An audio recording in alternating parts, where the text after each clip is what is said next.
There's how do I put this?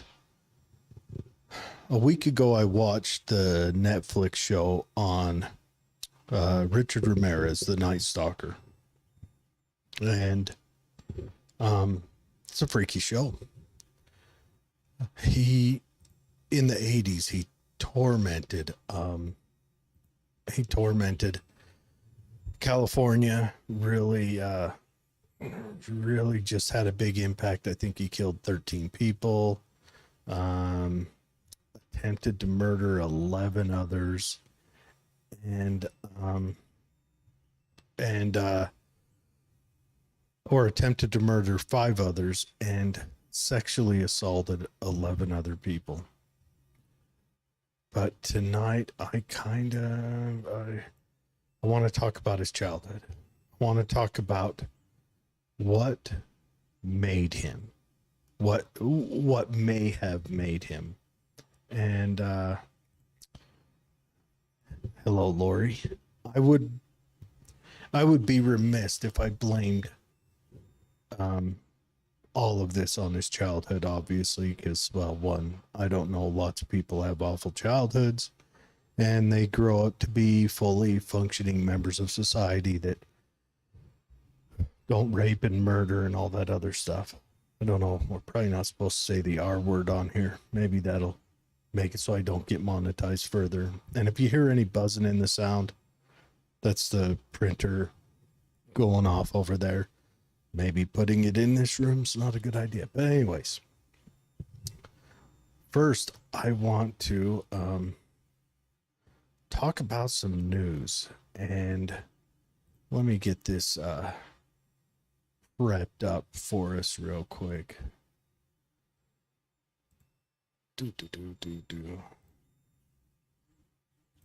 Okay. I'm going to go ahead and turn it on. You guys will just get to see it for a minute and not me.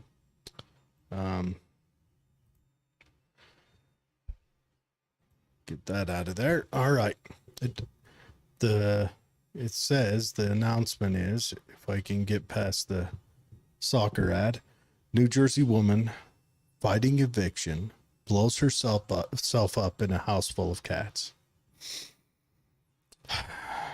So it sounds like a New Jersey woman, because of the dozens of cats that she owned, was getting evicted because the house was ruled as unlivable. So she's getting evicted from the house, and she threatens to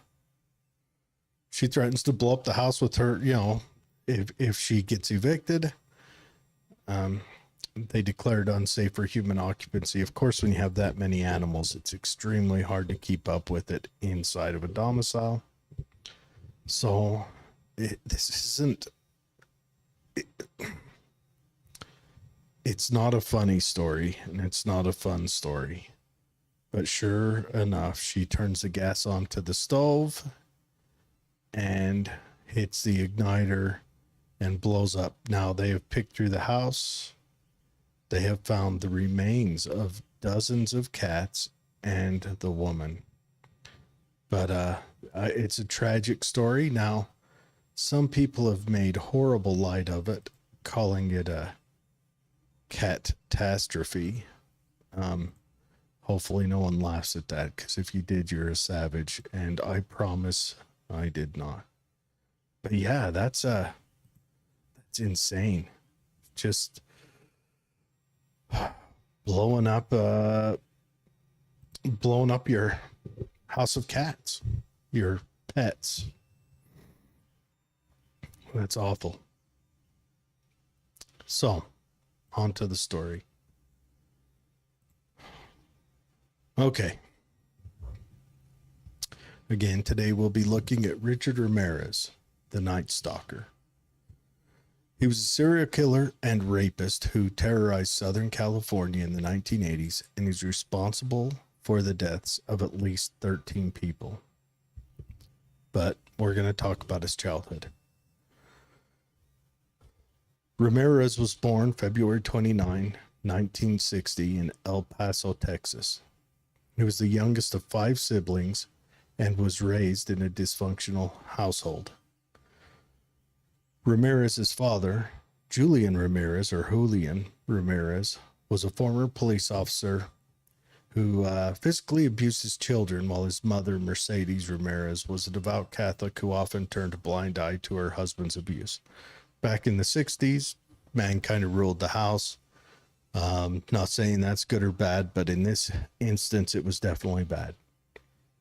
Now let's explore Julian. He was a police officer in Juarez. And I haven't been able to find any information on why he left, why he stopped being a police officer. But he may have felt emasculated by leaving. His mother worked in the boot industry there, and they believe some of the chemicals she was in, because Richard was born in the U.S., so his parents immigrated here prior to him, and I think all but one of his siblings' births. And his mother worked in a boot plant, like making boots or leather for it, and some of the chemicals she worked with has later been found to have ill effects, especially on fetuses. So they wonder if this doesn't play into it. But Julian, I'm not up on my Spanish, but for now we'll call him Julian. Him being an ex-cop, and then he just kind of did part-time work in the U.S. and kind of maybe went from a higher status to a lower status that may have made him angry. And so he may have had issues with that, and his mom, trying to salvage the marriage, wasn't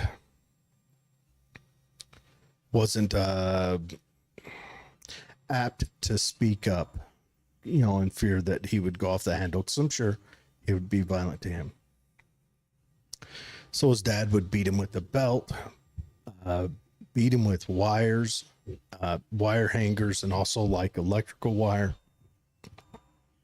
His siblings talked about the welts they'd leave on him, and also there was a report, though I haven't been able to find a corroboration with it, that his father, as some of his punishments, took him to the cemetery and kind of tied him to a headstone, but that we're not sure. So his childhood's filled with drama. His father also was reported to have been a peeping Tom, and sometimes would take Richard to explore these things, although I haven't found anything about this. But we do know that he had a cousin, Miguel. Miguel was a Vietnam veteran who apparently he was fairly decorated in Vietnam. He was I haven't been able to find what unit he was in or what, but he was combat decorated in Vietnam. But he would regale Richard with the stories and kind of the flashiness of Vietnam, the blood and the guts and the violence. And also Miguel apparently committed a handful of rapes over there of Vietnamese women, and took pictures of it and showed those pictures to young Richard Ramirez. We're talking a preteen when this first started, Now, as a child, Richard was suffered from frequent seizures. It was speculated that these seizures may have been caused by the physical abuse he endured as a child. It may have also been caused by the chemicals that his mom was subject to while he was in utero. He also had a fascination with death and would often kill animals, which is kind of in the point where it came up that his father had at least one time chained him or tied him to a headstone and left him in a cemetery overnight, maybe to try to break him of that habit. And, so he fit in that, I forget the name of it, the triad of murders. So when Richard was, let me scroll down.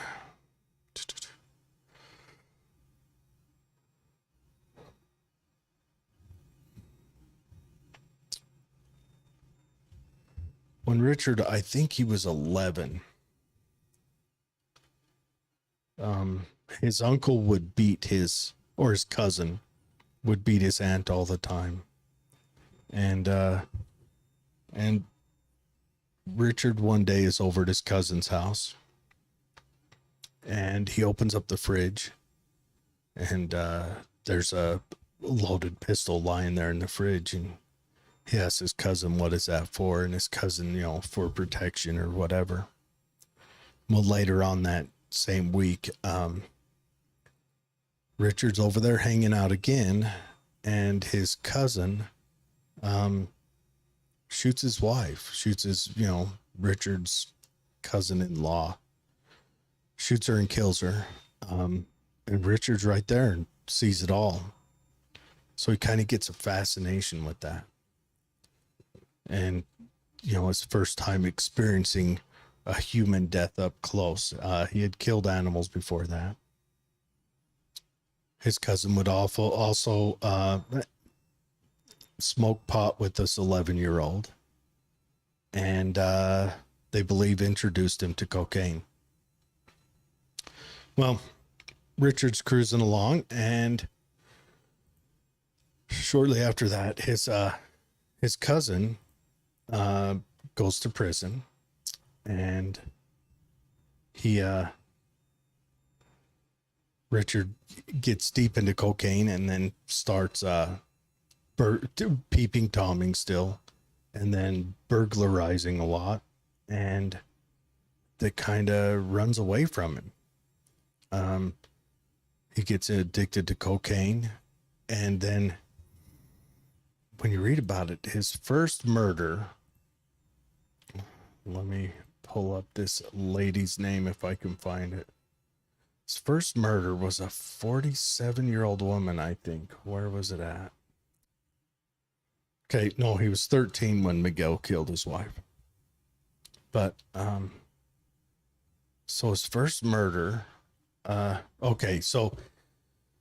he began using LSD when he was 15, cocaine about the same time.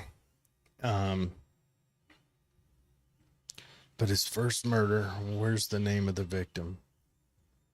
I can't remember, but he was 19, addicted to cocaine. He had left home and moved to Southern California.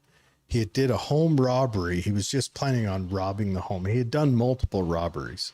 He'd do a lot of burglaries, but this time he broke in, and the lady was home. She was, I think, 46. And he went to rape her and then killed her. And that was kind of what broke him in on that. And after that, he kind of just lost it. And if we lay it out, I think it was a matter of 5 months.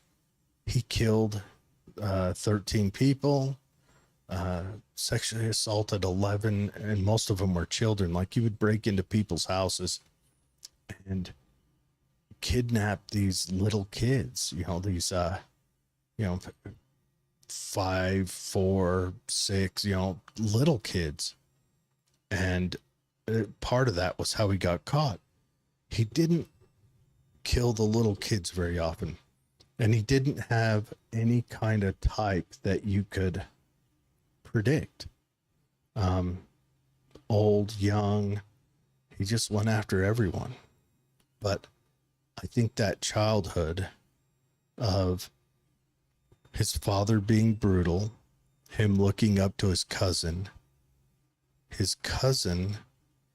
regaling him with the violence of Vietnam and the heroism of it. He was probably what he pictured of as a Satanist, and maybe that was his rebellion against his mom, because his mom was super devout Catholic. But he was just brutal. And then witnessing the death and the addiction, he was strung out on cocaine. Now, after he's locked up, while he is on trial, he's getting hundreds of letters from women with pictures included wanting to be with him because they thought he was handsome. He looked kind of animalistic, and he probably would have been handsome, but everyone that knew him said his teeth were rotten. He smelled horrible. He had no personal hygiene. So maybe just him, the TV between them made him alluring. And he did get married twice while he was in prison.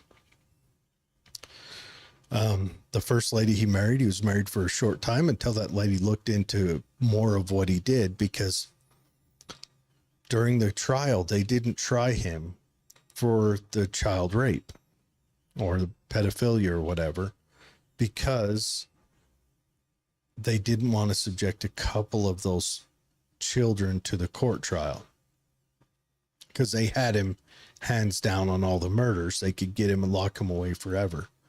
So that wasn't as well known.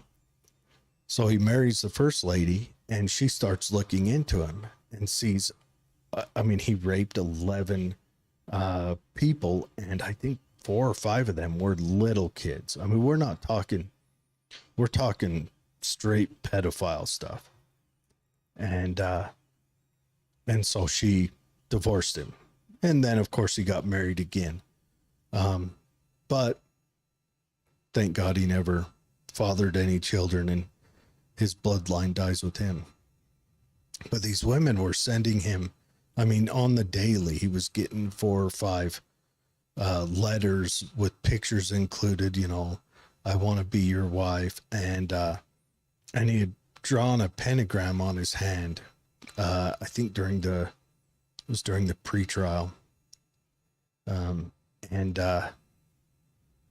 that kind of made a wave, which fed into the satanic panic that come right around the same time. So, but I just wonder, that childhood, had any one factor been different, had his father not been such a harsh and violent disciplinarian, had his cousin not regaled him and talked about, the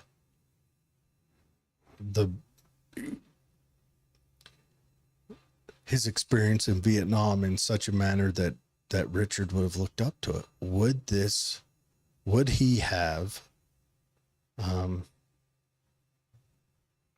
maybe been a little bit normal? I don't know. That's a big question. Anyways, so I did an interview with Les Durant, and Les Durant is a UFO researcher, or and so at the end of this, I did that interview with him. It's a pretty good interview, and of course you guys are watching live, but I'm gonna pop that when I put this up on the recorded ones. I'm gonna have that interview up on here with it, and then I'll also put that interview up as a standalone. But I don't know, he's doing some, he's laying cell phones out and looking for UFOs flying around, looking for phenomena. And he thinks he's found some, and I'll let you guys watch that and, discern that for yourselves. But tell me what you guys think of Richard Ramirez. Tell me, I don't know, do you think that his childhood made him, or do you think that people are born like that? That's the big question, I think. I don't know. But anyways, thanks for joining me. It's a bit of a quicker one. Let's hope that we get Betsy back next week. But either way, I'll be back next week. I've got a interview with a couple other phenomenon people, and let me see if I can dig up their names real quick, because I forget their names already. Everyone knows I'm not the smartest, and I want to make sure I get their names correct.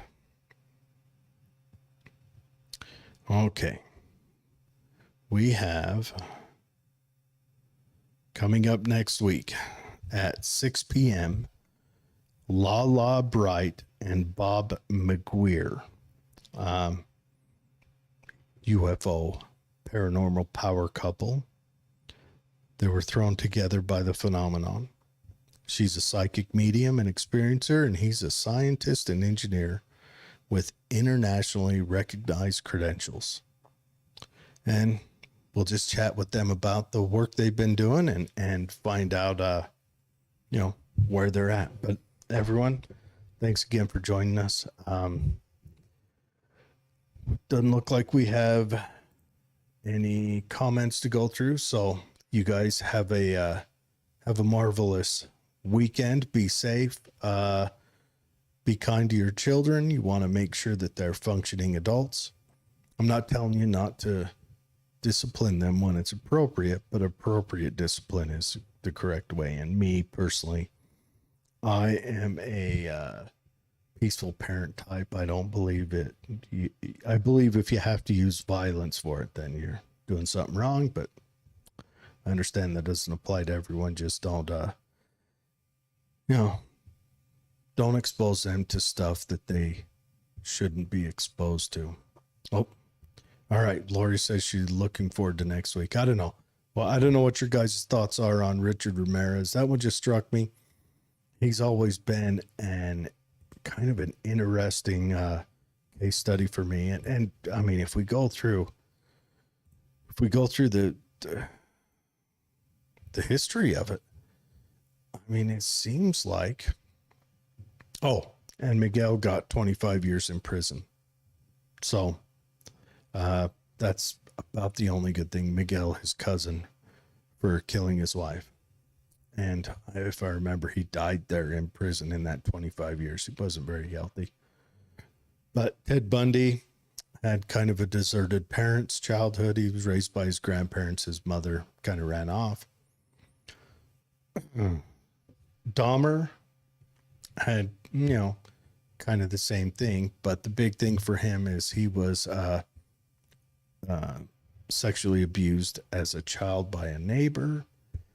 Ed Gein is notorious. I need to do a show on him, but his mother was religious, taught him to hate women, kind of overbearing, just like on the Motel movie, just, I'm the only one for you. And then of course, Ed Gein went on to, dig up a lot of, freshly dead ladies so that he could make suits. Gacy's father was an abusive alcoholic. Then of course we've got Ed Kemper. I mean, Ed Kemper is notorious. His mother was abusive, horrible, hated men. His dad ran away from his mom. His mom was overbearing. He moved in with his grandparents, murdered his grandparents when he was 15 or 16. Went away to like a juvenile detention for a couple of years, got out, went and lived with his mom. When he was younger, his mom would lock him in the basement, claiming that if she didn't, he would rape his sister. So he slept in the basement, locked up. And we all saw how that, how that came to fruition. I mean, he went on a killing spree around colleges. He called him the co-ed killer, killing young college girls during a time when hitchhiking was popular. That's how he'd get him. And then finally he circled around and got his mother. And if we ever do a show on that, that one will definitely be way too graphic, because he seemed like he slipped into a bit of madness. But anyways, yeah, you guys, yeah, again, have a safe weekend. Have a good weekend. Don't get in any trouble. Remember, you don't have to DUI. Uber's a thing. Humna. And I will, one way or another, we'll be back on next Thursday at 6.